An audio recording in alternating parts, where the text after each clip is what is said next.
tank crewmen tended to get saved and brought back because it was a symbol, you were the guy that served in a tank in World War One.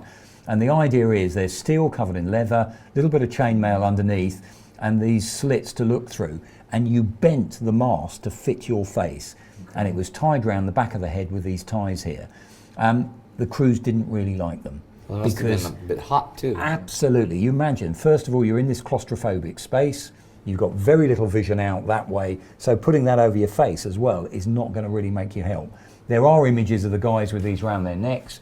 Again, I do wonder sometimes if it's almost like, again, it's a symbol, I'm one of these guys, because that idea that as a tank crewman, you're a little bit of an elite, and that, just like American paratroopers in World War II with their boots or whatever it happens to be, that sense of identifying with a bit of kit to show off what your role is. So if you have a look there, that's one of the 6-pounder gun positions. Right. You can see there's an arm, that arm actually folds down, but it comes out the back, and the idea is by leaning on that arm or going left to right on it, by putting your body weight against it, it would actually turn the gun so you can aim, and then you look through the telescope that's on the top there for aiming, and there's a pistol grip underneath the breech, which you can just see on the side there, and that's what you'd actually pull to fire the gun.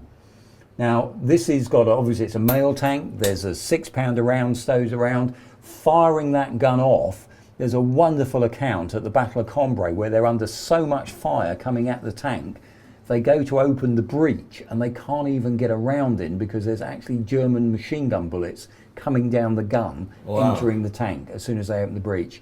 So the fire that some of these guys are under, you know, it feels a little claustrophobic we're in now, but absolutely you would attract the fire. And there's this account of a Mark IV returning. They thought the guy describes it as if it was painted silver. It's actually bullet splash all over the side of the vehicle that's being fired that close at it. Wow. I try to picture that. Well, why don't we go outside and we can talk a little bit about the armor and the power and speed and some of the actual battle situations. Okay, now we're in front of the Mark IV, and can you tell us about the armor? Yeah, this armor now on the Mark IV, it's a bit thicker than the original Mark I tank. You're looking here at about 0.47 of an inch or about 1.2 centimeters, something like that. It'll stop a bullet. It will stop the SMK bullet, the standard bullet that they're firing from a rifle as now armor-piercing round. So that, in that sense, is quite effective. What it won't stop at all is things like shell fire. Okay. So if you've got a high explosive going out, bits of that shell casing could easily penetrate, and one of the biggest ways they're knocking out tanks, and they're starting to learn, the Germans, about knocking out tanks, is keeping artillery near to the front line. Yeah. They were using 77mm, the standard field gun. They put them on smaller wheels. They start hiding them in little places so that they only bring them out, literally just for the tank. So there's ways they're coming up with anti-tank methods of trying to defeat them. But don't forget, really the whole point of this armour plate is just keeping the crew safe inside as it's being acted as a battering ram. It's not out there to defeat other types of things, like we haven't got enemy tanks to fight against yet. Oh, yeah, good point. Now here, there's some World War II stuff on the plate. There was a World War II, spoiler, sorry. Now you mentioned before we were shooting about this particular tank. Can you tell them the story of this tank? Yeah. So what happens is the Navy actually teaches the tank corps, the guys in the tanks, how to fire the guns, because they realise when you're on driving this thing, going across the First World War battleship, it's not dissimilar, but ground in the First World War, it's not dissimilar to firing from a naval ship at sea where it's pitching all over the place. So at the place called Whale Island, a little bit further along the coast from here, in Portsmouth Dockyard, the Navy trains the tank corps gunners how to fire from a pitching surface. Now, after the First World War, they actually thank the Navy by giving them this particular First World War tank. And this ends up sitting as what we now call a gate guard. It sits there at Whale Island in Portsmouth. Thank you very much for having the vehicle there. Now, World War II comes along, and Britain in the summer of 1940 is desperately worried we're going to be invaded by the Germans again, so pretty much any sort of munition is reactivated. Tanks here at the museum are taken off to defend the base, historic tanks, and this particular tank is actually got going again by a crew at Whale Island, and it patrols Portsmouth Dockyard during the early years of World War II. All right. And now, what about that? I know people have been watching this the whole time and they're saying, tell us about that. Tell us about that. So this whopping great lamp on the top here is what we're looking at here is a mock-up of something that would be called a fascine. So the idea is it dates back to Roman time. Fasces, fascists are named after them, bundles of wood tied together. And the whole thing is it's a long-term military engineering thing.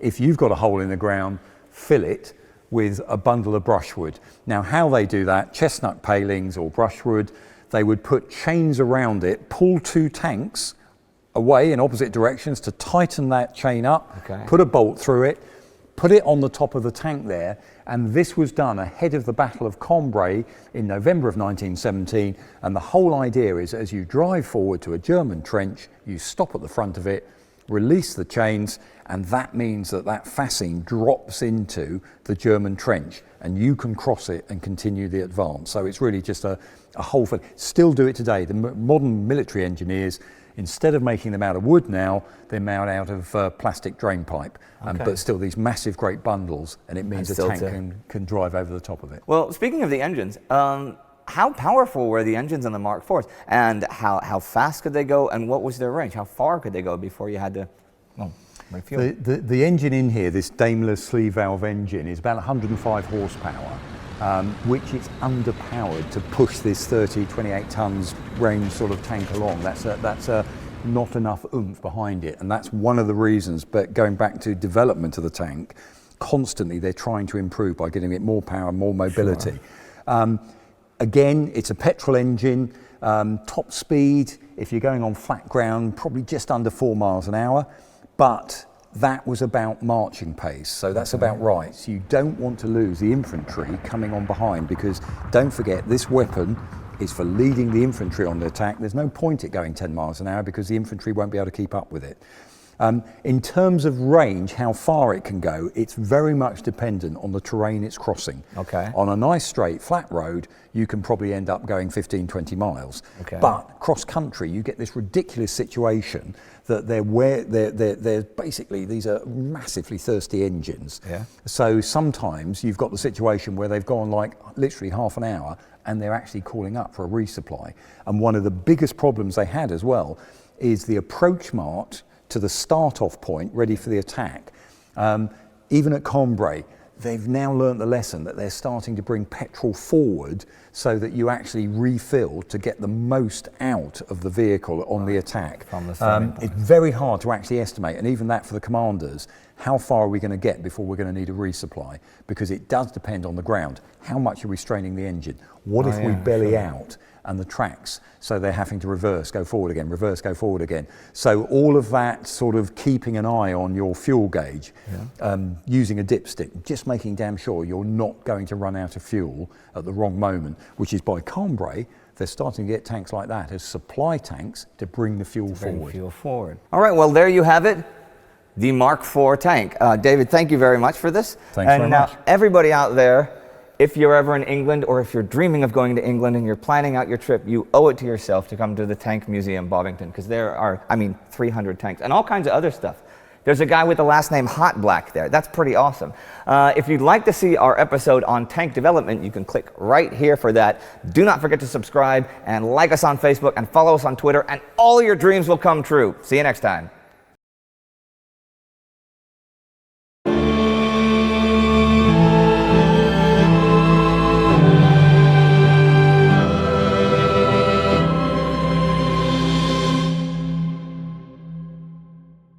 I'm Indy Neidell, and this is another exciting episode of The Great War on the Road. Now, we are in England at the Tank Museum, Bovington, and today we're going to look at the evolution of the British tank. Now, before we get to you and before we get to the tanks, I'd like to say that if you get an opportunity, do come and visit this museum, because it's not just a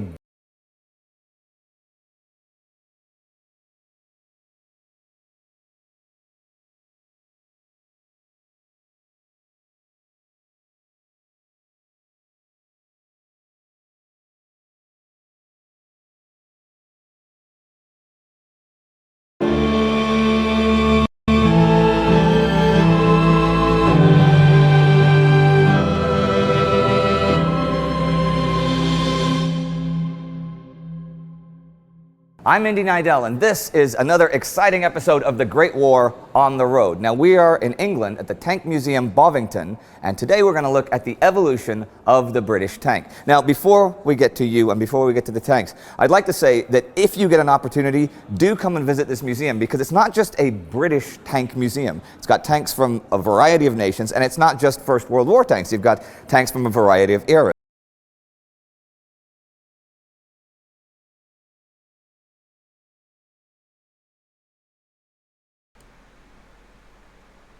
I'm pretty sure I played this video like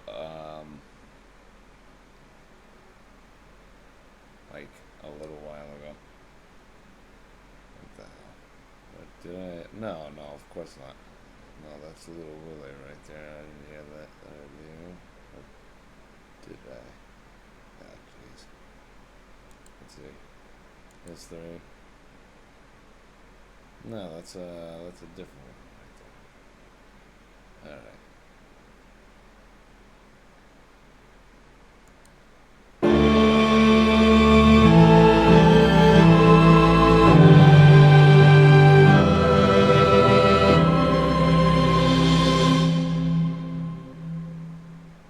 I'm Indy Neidell, and this is another exciting episode of The Great War on the Road. Now, we are in England at the Tank Museum Bovington, and today we're going to look at the evolution of the British vehicle. So they then turn around and actually come up with a really clever idea.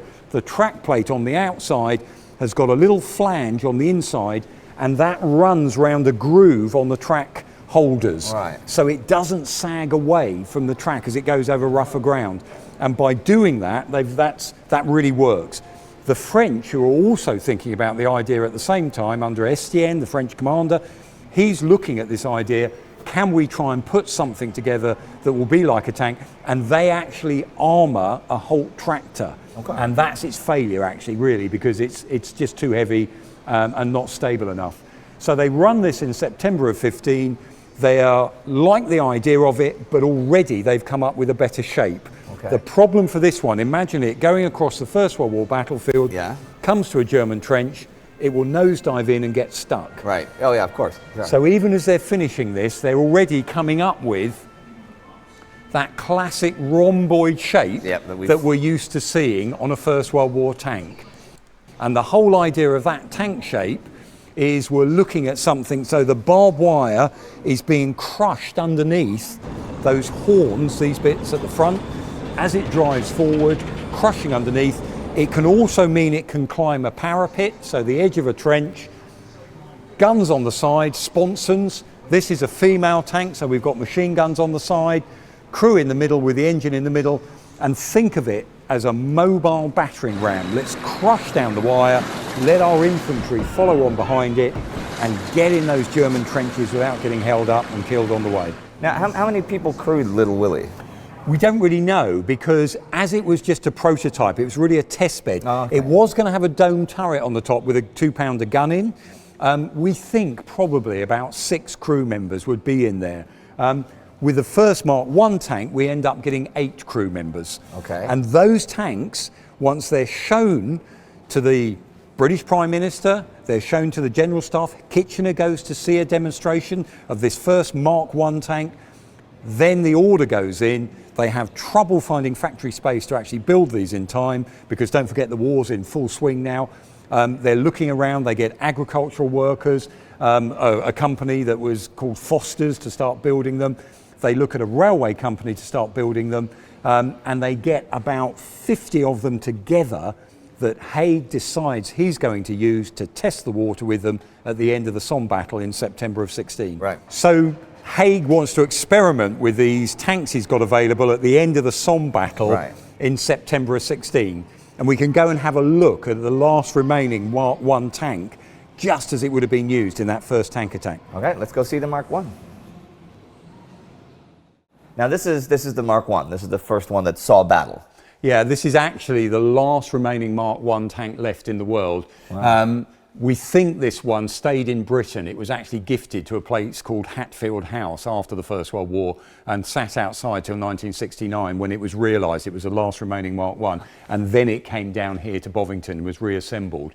And what you're seeing there as a Mark I tank, We've done it up as it would have been used in that very first tank attack in September the 16th, 1916. Yeah. So the longer 6-pounder barrels, it's got netting on the roof, which was an improvisation by the soldiers to stop stick grenades landing on the flat roof. Okay. So they'd roll down the side. Right. And again, you can see this rather flamboyant camouflage scheme. Yeah, I was going to ask you about that. The color scheme, we don't see that on some of the other, on the later No, tanks. it's only really used on the Mark I's, and the whole point behind it, they got an artist, a Royal Academician called Solomon J. Solomon. He comes up with a design. He looks at the landscapes they think the tank's going to be used in, and he paints one Mark I tank. The rest of the crews bring their tanks along. They copy that design onto their own tanks. Now, the problem is, as we know, at the end of the Somme battles, the battlefield's been chewed up. There's lots of mud. There's lots of earth there.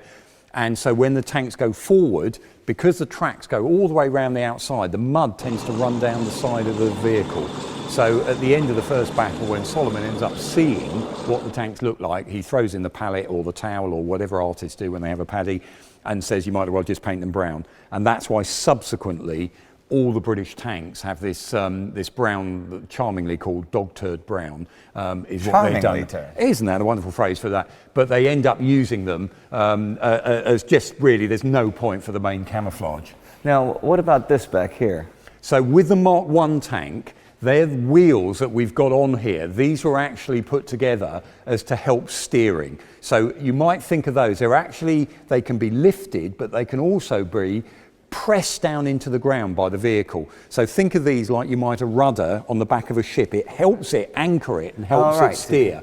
Now they found that when they went into attack on September the 16th, some of the shell fire blew off these wheels, made absolutely no difference to the actual steering of the vehicle. So subsequent to that, they dispense with them. And so you will see later in the year some Mark I tanks without the wheels fitted at all. They just were a complete waste of time. Okay. Now, will we ever see Solomon again? You don't, I'm afraid, but that idea of, again, just like the engineers, they're using the best type of engineers, the artists, they're trying to get the best out of these machines. So again, that idea of advancing the technology. And one of the things they've learned from the Mark I tank, it's unreliability. They try and improve on for this one, the tank, the Mark IV. Mark IV. This is the one we make the most of, about 1,000 of them. They're trying to put together a new engine. It's not ready in time. It ends up going in the Mark V. But again, with the Mark IV, you've got thicker armour than the Mark I. It does have a bit more reliability in terms of the engine and the differential, but they've done other improvements. The Mark I tank, the petrol tanks, were either side of the commander and driver in the front. A straight hit. Exactly. If you're hit in the front there's much more chance you're going to burn. So by the Mark IV, we've now got the petrol tank in an armoured box right at the rear of the vehicle. Okay. So that's the one that we'll be seeing. That's the one that's fighting at Cambrai. That's what I was going to ask about, yeah. But by 1918, we've now got the Mark V on the go. Okay. And the Mark V, we're now using this new, much more powerful engine by a guy called Harry Ricardo. We've got the steering and driving of the tank down to one person in the front of the vehicle there. So instead of the 8 crew members or 4 needed to actually drive it in the Mark IV tank, one person can drive it. And again, that's this quick, rapid technological advance. We've also got these unditching beam rails going over the top, so that big bulk of wood can be tied to the tracks, can be run forward over those rails, drops underneath the tracks and help purchase the tank, gives it a grip, so if it's stuck in really soft mud, exactly, it can pull its way out. Again, we've got ball mountings there, there's a slight change in the cab, thicker armour yet again than the Mark IV. So all the time they're technologically trying to improve on the vehicle, and they're also picking up on ideas that the troops are sending back. Okay. Now the Germans meanwhile are not stupid, of course. They are realising if our tanks are designed to cross something like a 6-foot wide ditch, then why don't we make our trenches wider so the tanks get stuck in them? So what we end up with is something called a Mark V Star or a Mark V 2-star, and we've got one in here. They make those tanks longer. Okay. We'll have to have a look at that in a second, but before we do, this fellow, the Mark IX, comes out just before the end of the actual combat in 1918. It doesn't see service, but here we've got the first armoured personnel carrier. Okay, yeah, I don't see guns. There's mounting points for rifles, so those little keyhole type things you can put your rifle through.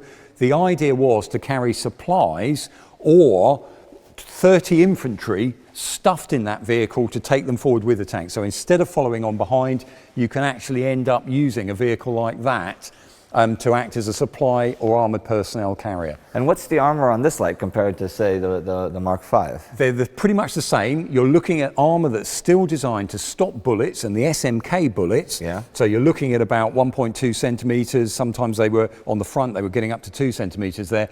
You're looking there really at, again, relatively thin armour, but it's still better than the poor infantryman follow on his own, walking behind sort of thing. So as we move on, you've got to look here. This is a Mark V 2-star. So as we mentioned, that what they've actually done is they've stretched the length of the vehicle. Yeah, you can see. And again, this one's a female with a smaller sponsons that would have Lewis guns or Hotchkiss machine guns in. And again, what they're trying to do here by lengthening it, not just so that it can cross wider German trenches, but that extra internal space, you can now carry infantry or Lewis gun, machine gun teams forward with you into battle. Now at this stage, it's still very, very crude for the poor guys that are being carried in those tanks. Of course. Because again, they found that they're getting sick from the carbon monoxide. If you can't see out, you tend to get a bit seasick anyway.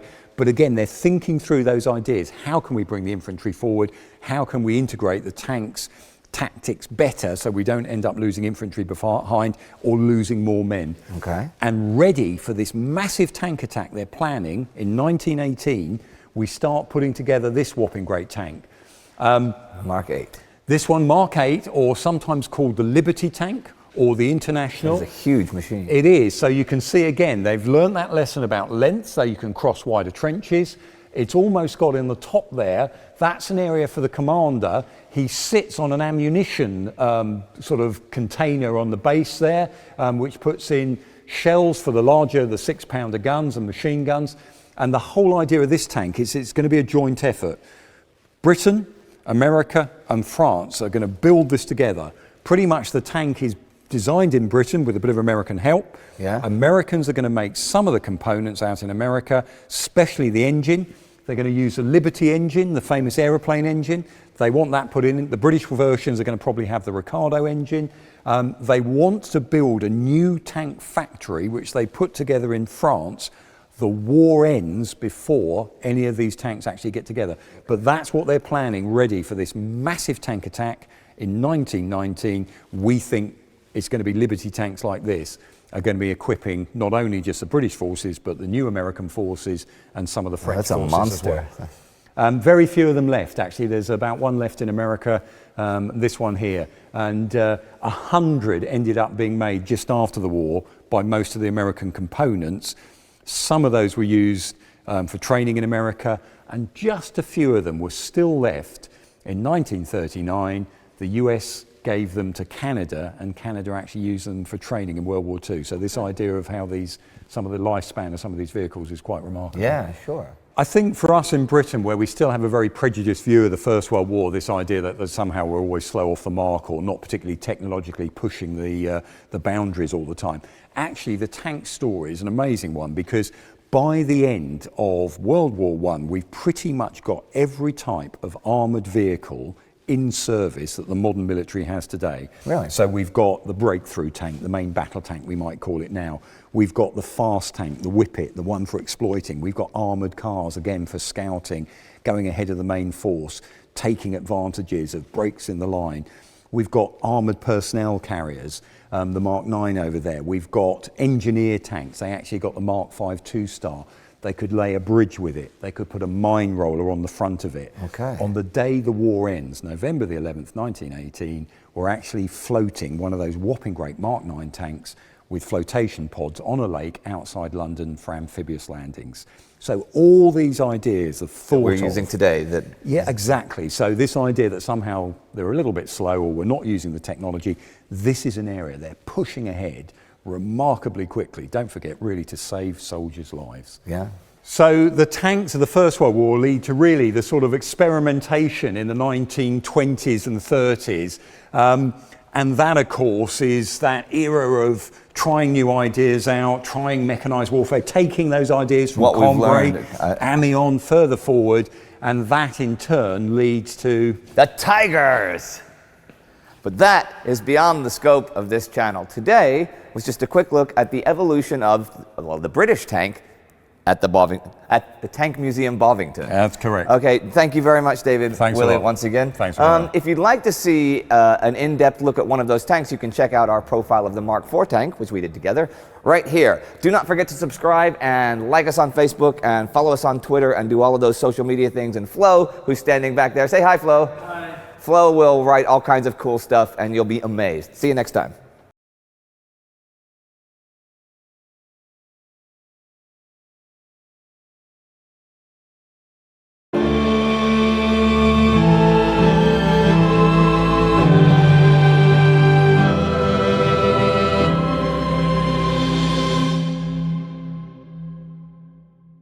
I'm Indy Nidell, and this is another exciting episode of The Great War on the Road. Now today, we're at Stowe Marie's Aerodrome in Essex in England, which is the best preserved World War I aerodrome in Europe.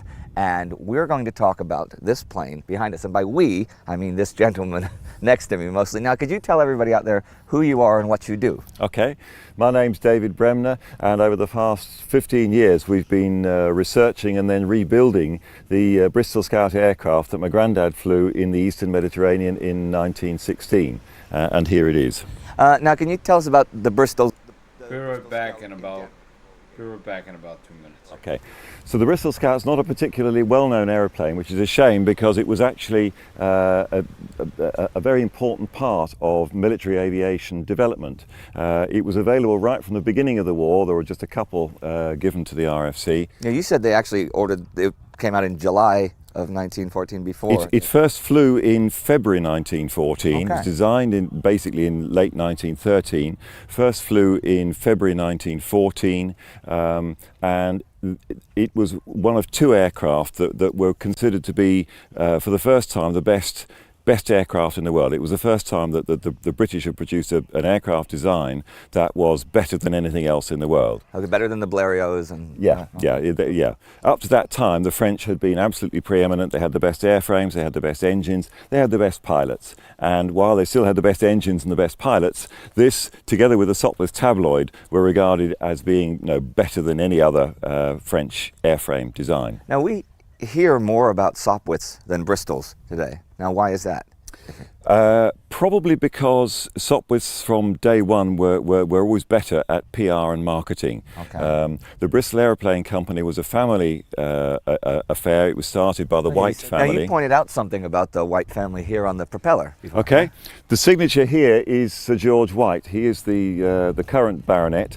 His great-grandfather started the British and Colonial Aeroplane Company in 1910, and it was very much a philanthropic exercise. He was extremely rich. He'd set up all the tram system in Bristol and in York and London and Dublin and so on. Wow. So he was a very rich man, and he recognised that Britain was going to need an aircraft industry. So when he set the British and Colonial Aeroplane Company up, it was set up on a proper sort of company lines, unlike most of the others, which are set up by enthusiasts, people like Handley Page and Shorts and Sopwith and so on. Okay. And it's said that the family invested £500,000 into the British and Colonial In Aeroplane dollars, Company. I mean in pounds at that time. In pounds at that time, and I can't do the conversion to today. It's more than that. It's a lot more than that. Before they saw a penny back.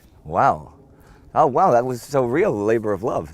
Yes, it was. And of course, what it meant was that we had a nascent aircraft industry at the beginning of the war, which we would not have done otherwise.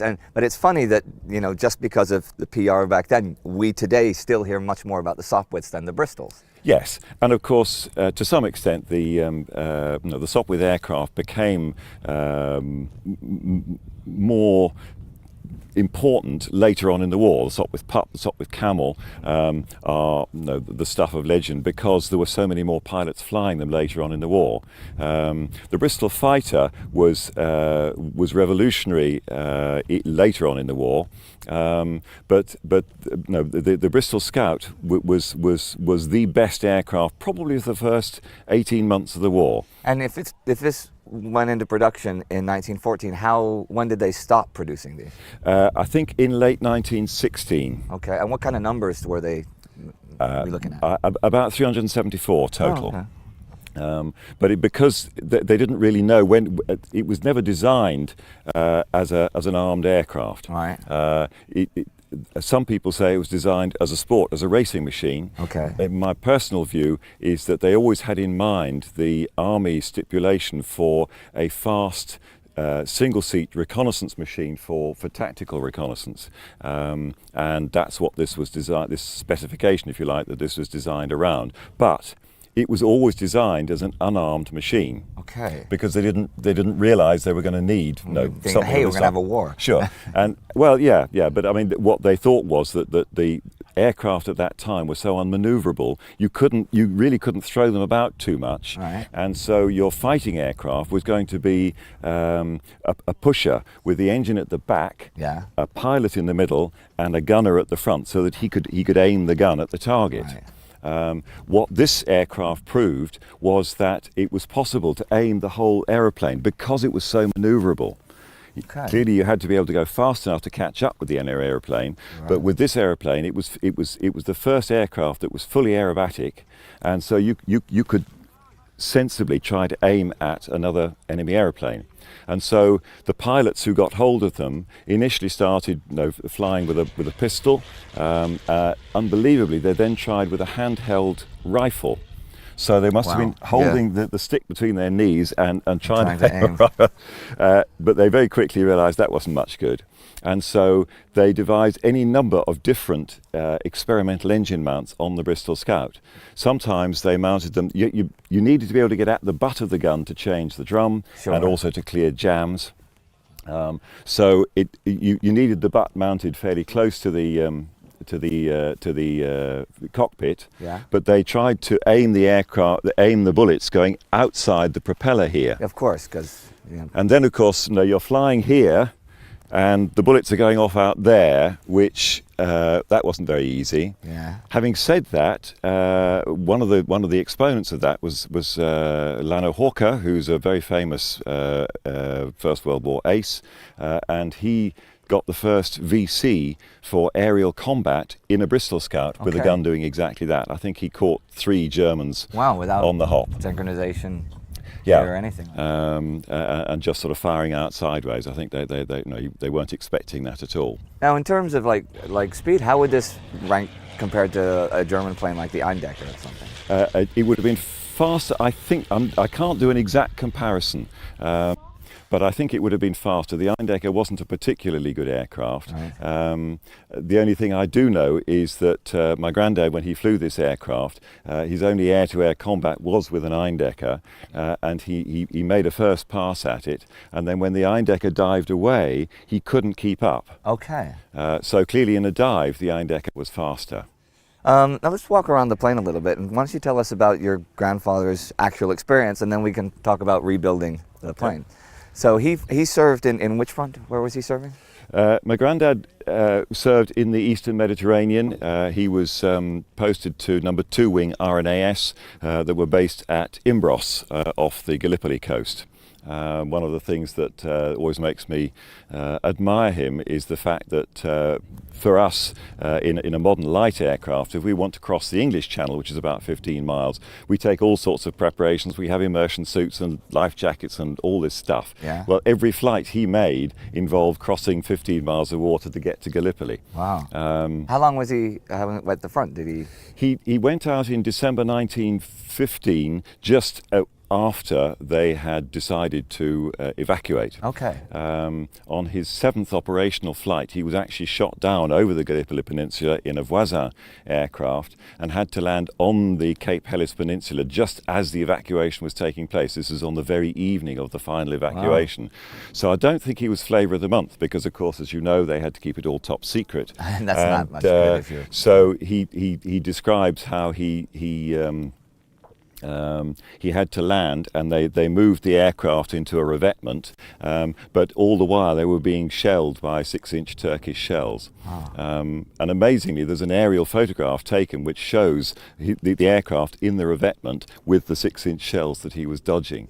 And then he was on the second to last boat off, and then when he got back to Imbros again, they said, no, we want to put you onto the Bristol Scout, which was the top machine at the time. It was it was absolutely the bee's knees. And then where did he go after Gallipoli?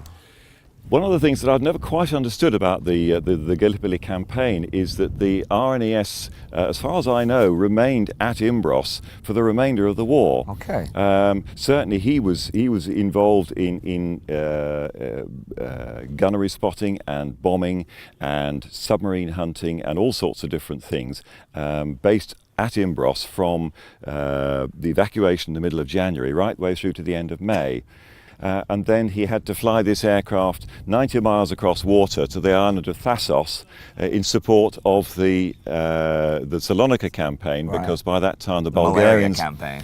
the Bulgarians had occupied Macedonia, and Thassos was a Greek-held island from which they could attack the Bulgarians, and so that's how they took the war to the Bulgarians. So how long did he serve in Salonika on this? He was there for only about till about August, when he like so many others got malaria, dysentery or whatever, and was invalided home. Okay. And at about that time, this particular aircraft, which was his favourite, was being sent for major refurbishment on HMS Ark Royal, and he took the opportunity to help himself to some of the bits as souvenirs. So in his workshop after he died, we found the stick and the rudder bar and the magneto. And when did you think, hey, I want to rebuild Grandpa's plane? How did this process come to be? This is my colleague Theo Wilford, who grew up on Biggles books and had always wanted to fly a First World War aircraft, and he knew that the only way he would ever be able to do it would be to build his own. Okay. So it was he that suggested we look into it, and it took us 5 years of research, and I have to do this calculation every single time. The whole thing took 13 years Okay. to research it and then build it. And now this isn't just a rebuilt Bristol Scout, it is a rebuilt your grandfather's Bristol Scout. Correct. So there's a whole lot of parts on this that are either unique or very rare. So most of the Bristol Scouts had an oil tank. Yep. They had an oil tank here, Right. On the early, Well, you the can put your earliest finger ones. right through this. Yeah, Okay. for sure you can. Yeah. Please don't. Yeah. Okay. But having said that, we're forever dropping screwdrivers through it. There are all sorts of little holes and things all over the place All in right, here. But wow. yeah, on the whole, please don't. No, they had an oil tank here, and it didn't feed the oil tank well enough, so they moved it up to here. Okay. And the tail end of the first batch was built like this, with nothing behind the pilot. Yeah. And then when they got the order for the next batch of Scouts, they built in a little cupboard here. I don't know what the cupboard was used for. It was too small even for a cap, I think. But the bulk of them have a little cap. So that was a factory modification that's fairly unique for 1264. Okay. The armament that's fitted to this aircraft was fitted. Let's go around so we can. Okay, that's see fine. that. Yeah. We'll walk around and check out the gun. It's a beautiful plane. Okay. So the RNAS did a homemade mount for the Lewis gun here. You'll see it's just bolted onto the side of the fuselage so that you can get at it in flight. You can change a drum if you want to. It's probably not a very good idea because it's an unsynchronized gun. Yeah, I was just looking at that and thinking. So on the original aircraft, you had a strip of fabric on the propeller to stop the splinters coming off in your face. Right. Okay. It's one of the favourite talking points when people come to look at this aeroplane, and they say, "Oh gosh, he must have been barking mad, or very brave or something." But it actually wasn't. It wasn't quite as brave as you might think, because even the early synchronizing gear was very unreliable. Max Yeah. Immelmann died by shooting his own propeller Yeah, off in a because you'll synchronized gun. have in some of the guns you'll have minor variations in the gun and the shell, Correct. which will throw off the whole synchronization, and you're going to shoot the propeller. Correct. Anyhow. Yeah, Okay. absolutely. And the other benefit of this, of course, is that you get the full 500 rounds a minute, whereas with a synchronized gun, it's firing a lot slower. Of So course. when you've only got a second or a half a second, when you're actually on target, Yeah. that rate of fire is critically important. And Grandad emptied a drum of ammunition at a 9-decker Yeah. once, and he obviously survived because I'm the living proof. Fair enough. So that was a local variation by the RNAS. The other thing that they did was to mount bombs under the front of the fuselage, because he did actually quite a lot of bombing with this aircraft. And we have some. Can we have a look? We at some? do have some. We've got a couple of bombs. There's a famous British children's TV program called Blue Peter, and, Yeah, and there's sure. the quote from that is, "Here is one I prepared earlier," because they do the things that you can make on TV for children, and so here's one I prepared earlier. So the bombs here are just on the floor at the moment, but in practice they were mounted just under here, Yeah. and they cut a hole in the bottom of the fuselage for Grandad to aim through. Aha. We haven't got the hole because we think it's quite oily enough inside there without adding extra. Yeah, what's the spray like when you're actually flying this? It's not that bad. Okay. Clearly, if you're flying for long periods of time, I'm sure it must have been quite distressing, and certainly, the story is that's why everybody wore a silk scarf, was to keep your goggles clean. Yeah.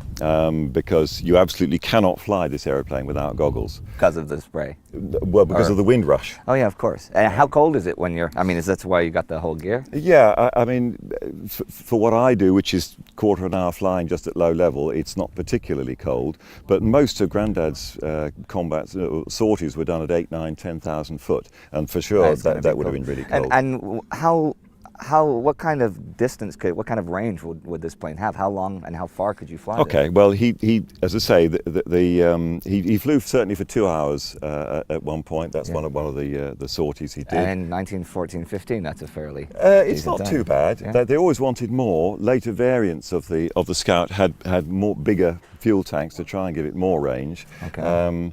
But he flew the 90 miles across the water, which I always think is a bit. It's not something I would like to take on in this aeroplane, and that took him about an hour and a half. And how often do you take your plane up? I suppose probably half a dozen to a dozen times a year, something like that. And it takes will- a bit of organising because you need two people on a ground crew to get it started. Oh, of course. And the wind conditions have to be absolutely perfect, and all that kind of stuff. Now, is that a rotary engine? This is a rotary engine. You can see here when I turn that, the whole engine rotates. And this was actually this concept of a rotary engine was what got aviation going in 1908. Okay. Up until that point, you were using usually water-cooled engines that were heavy, and this gave you a combination of good power at slow speed. This only does a maximum of 1200 RPM. Okay. And so it enables you to turn this wonderful, beautiful, great big propeller very slowly, that's very efficient. And so that was what made flying practical in 1908. And it stayed really the sort of the best format for an aircraft engine right up to 1918. So, but does this pull to one side like rotary engines? Yes, it does. You don't notice it at under normal flying with sort of fairly shallow banks and so on. Where you would notice it is when you do a vertically banked turn, Okay. and that's when it starts to pull. This is a relatively low power. This is an 80 horsepower one, so the rotating mass isn't too huge. But when you get to something like the Sopwith Snipe with a 230 horse rotary engine, then the effect is much more marked. And how I want to talk about how wind affects it, like the takeoffs and landings. How strong a wind can you say I can't fly in this today? The critical thing actually is the turbulence, Okay. because when you land it, you have to land exactly into wind, and if you get low level turbulence and no, the aircraft's being rocked about like this as you're coming down, that's the critical thing. But having said that, I certainly wouldn't fly in winds of more than about 15 miles an hour. Okay. And you do check, you know. Yes, I do. My granddad certainly flew in wind conditions that were stronger than that. He had to, though. Well, yes, and they had quite a lot of spare aeroplanes in case he bent one, Yeah. which we don't. You just got the one. Okay, so on this map, what is this? Okay, the map is the one that. Okay. And you do check, you know. Yes, I do. My granddad certainly flew in wind conditions that were stronger than that. He had to, though. Well, yes, and they had quite a lot of spare aeroplanes in case he bent one, Yeah. which we don't. Realized that you didn't have lots of navigational equipment. You'd have to fly along railway lines and try to read the names of the stations to find out where you were. And you didn't have that here. No, no, Oh, gosh. correct. Oh, did people get lost quite often? I mean, I think what they did, certainly in my granddad's case, that they flew non-combat missions to start with to familiarise themselves with the area. In some ways, here with islands, it's not quite so bad because Oh, yeah. you know you can tell the difference between the blue bits and the sort of dark bits. It Even at probably night. helps. Yeah. Well, yeah, not so good at night, but otherwise it was. Now this stick is a bit longer than the standard stick. It is. We only discovered this 2 years ago. My granddad was my height. I'm 6'3", and for me it's a very, very tight fit inside the cockpit, as it was for my granddad. And when we took the grip off to get it repaired, we found that he'd extended it by 2 inches to help Okay. his fist clear his knees. All right. Yeah, because it's not incredibly roomy for me, and I'm not nearly No. as tall as you. And actually, it's one of the reasons why the Scout was never developed into a full-blown fighter with synchronizing gear, because that cockpit is just so small. There wasn't room for a permanently fixed gun with all the synchronizing gear. They did try it, but it was so crowded in there, it was never going to work. I'm trying to picture myself actually, like, trying to fight. It's really difficult.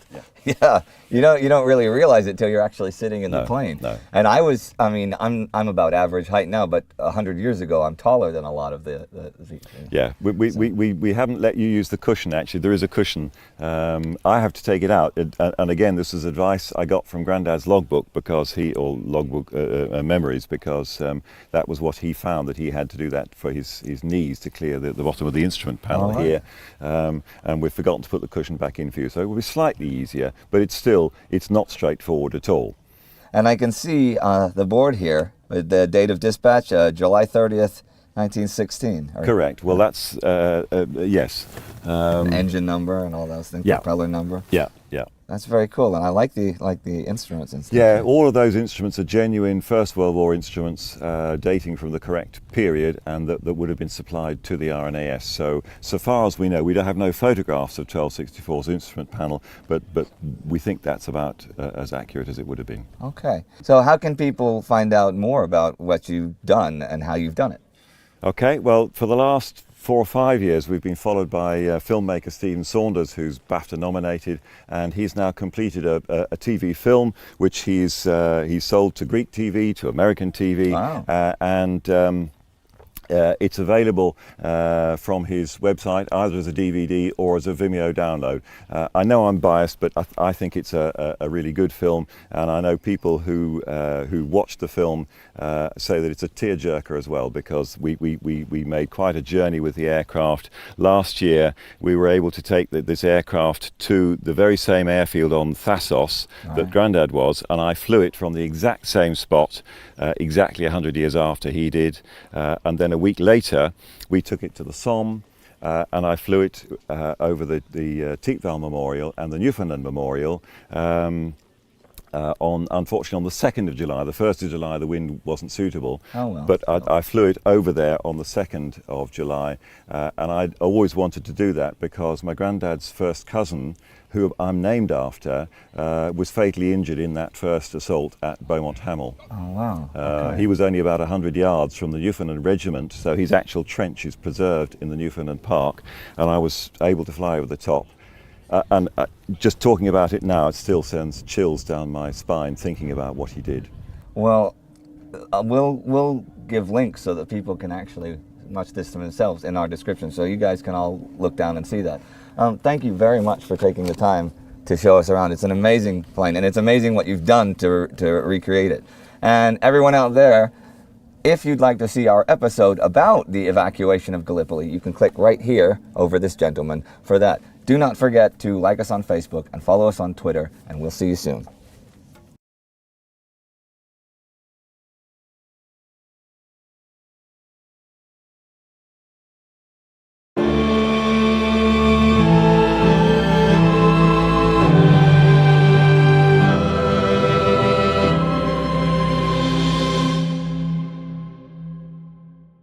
I'm Indy Nidell, and this is the Great War on the Road. Now today, we're at the Stow Maries Aerodrome in Essex, in England. And that's how the locals pronounce it, Stow Maries. And this is one of those locals, but he's not just a local. This is Rory Kirkby, and he worked with us in Berlin on the Great War last winter. And he did the research behind such modern classic hits as Rasputin and Defense Against Submarines. So Rory, it's really nice of you to take time to do this with us today. Pleasure.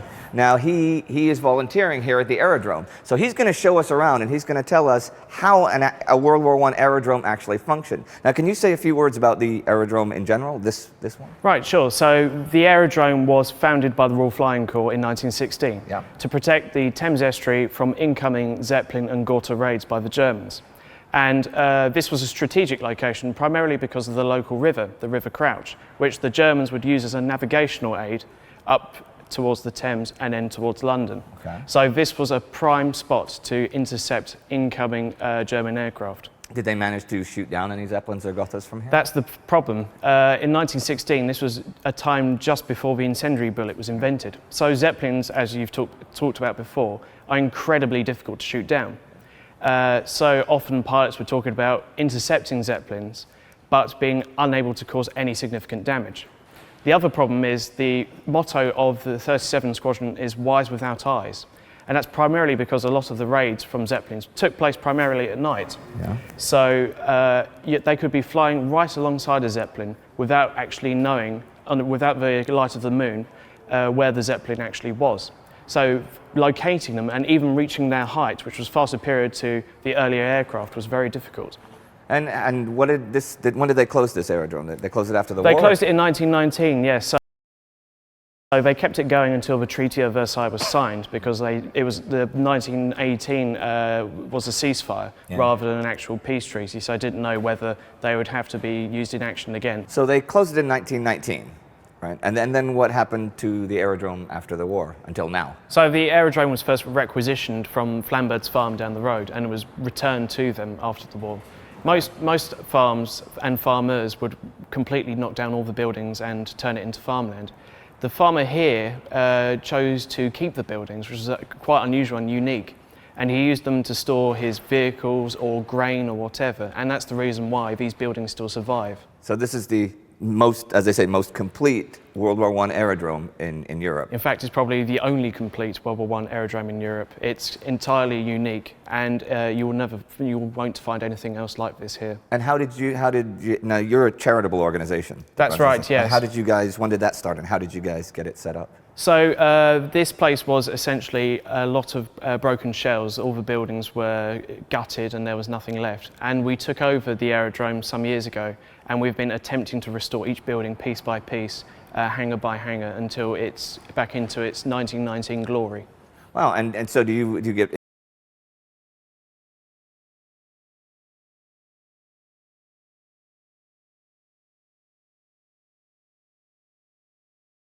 Is it public funding or is it private funding, or how does it work? It's a mixture of both, yes. We rely on all sorts of funding. All the buildings.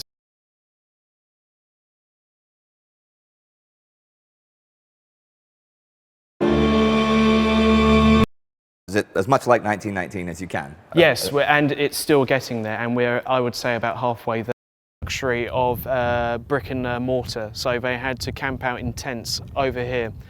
This is all the parade ground that you can see here. This was planned to be concreted over in 1919, but by then the war ended and everybody had packed up and left. Okay, and so these would be some of the barracks then for Yes, so The other guys. That's right. So the officers were lucky enough to have their individual rooms and their own chimneys in the winter, and they would have had a connecting corridor in all three of these buildings here, so they could link to one another and console each other in the night, perhaps waiting for the next day and the next mission.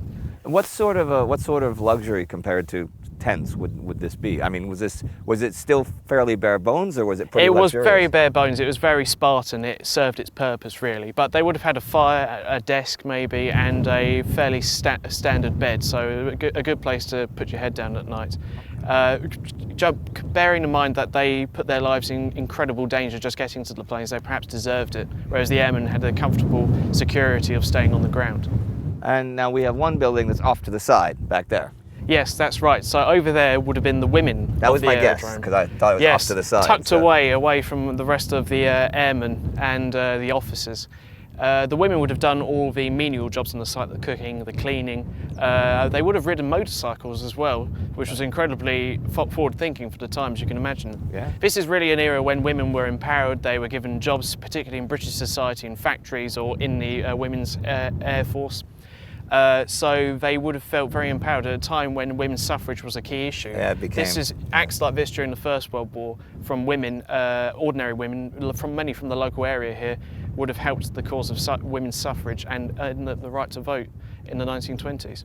Now, see, these are all being fixed up still. What about that one right there over to the side? So over here is our NCO's barracks. This is where non-commissioned officers, so sergeants, bearing in mind that the Royal Air Force didn't exist just yet, so all of the staff here had what you'd expect of the Army's ranks. They would have had sergeants, lieutenants, captains, so the sergeants would have been kept over there. Some of them would have been flying. Most of them may have been actually spotters and observers in the aircraft, trying to spot Zeppelins and Gotha bombers as they took off. Now, that's interesting you bring up a point, because before the Royal Air Force existed, you actually had two air services. You had the Flying Corps and the Naval That's Air right, we had the Service. Royal Flying Corps and the Royal Naval Air Service, and in the 1st of April 1918, April Fool's Day, biggest joke running, they decided to merge the two to become the Royal Air Force as we know it today and still exists. The oldest independent air force on Earth. Okay. Now, we have this monument behind us, so why don't we go and see what that is, all right? Okay.